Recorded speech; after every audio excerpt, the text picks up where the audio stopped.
to mother lies brain dead in a hospital room, being kept alive only because she's pregnant. So her case is now raising a lot of new questions about Georgia's controversial heartbeat law. Adriana Smith's family says they've been forced to wait without a voice while doctors try to keep her body functioning long enough to deliver her baby. 11 Alive's Cody Alcorn is live outside of Emory Midtown, where Adriana was just moved hours ago. Cody, what have you learned about what's going on here?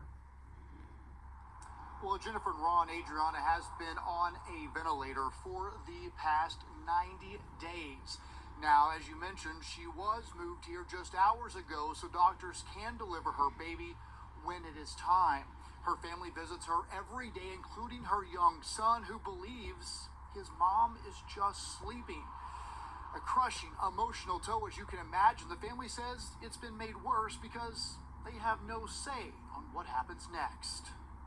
30-year-old Adriana Smith was about 9 weeks pregnant when she started having bad headaches in February. Enough to know that something was wrong. April Newkirk says her daughter went to Northside Hospital for help. They gave her some medication, but they didn't do any tests. Didn't do any CT scans. If they did, they would have caught it. The next morning, Adriana's boyfriend noticed something was terribly wrong. She was gasping for air in her sleep, gargling. More than likely it was blood. She was taken to Emory, Decatur, and then she was transferred here. To Emory University Hospital, where Adriana worked as an RN. Unfortunately, there was nothing doctors could do. They did a CT scan and she had blood clots all in her head. So they had asked me if they could do a procedure to relieve them, and I said yes. And then they called me back and they said that they couldn't do it. Doctors declared Adriana brain dead. I feel as if somebody dropped the ball at the hospitals, and her boyfriend asked, please keep her. If she was kept at the hospital, we wouldn't be here. Because of Georgia's heartbeat bill, which bans abortions after a fetal heartbeat is detected, her family says they weren't given any say in what happens next. It's torture for me. I come here and I see my daughter breathing by the ventilator, but she's not there. And I'm touching her. And she has a son. Who I bring to see her. Now, 21 weeks pregnant, her baby's health uncertain. She's pregnant with my grandson, but my grandson may be blind, may not be able to walk, wheelchair bound. We don't know if he'll live once she has him.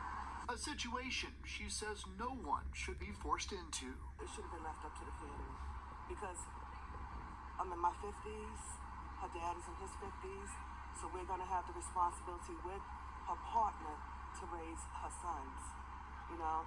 And I'm not saying that we would have chose to terminate her pregnancy. What I'm saying is we should have had a choice. We should have.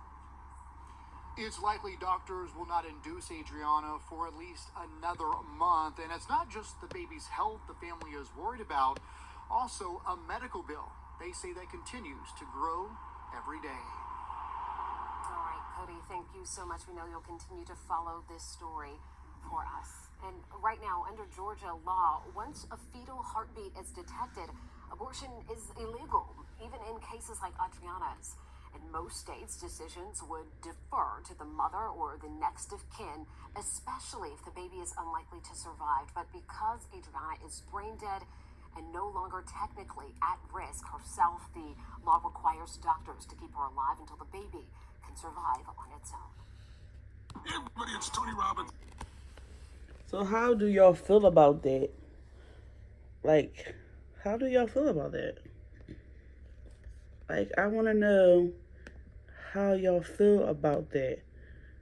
Of them keeping her alive. What the mom said about, you know, they can make this decision about the law. I want to know how y'all feel. I feel so sorry for this family for the loss of their child. That they had to sit at the hospital and watch her while she's just unconscious. But I do, you know, I hope and pray that the baby is okay and come out healthy, and that, you know, the family get help of taking, you know, help take care of the two sons. But tell me what y'all think and how y'all feel about this law. I feel like it's crazy and out of hand, but I feel like We got to do better with these laws. It's crazy.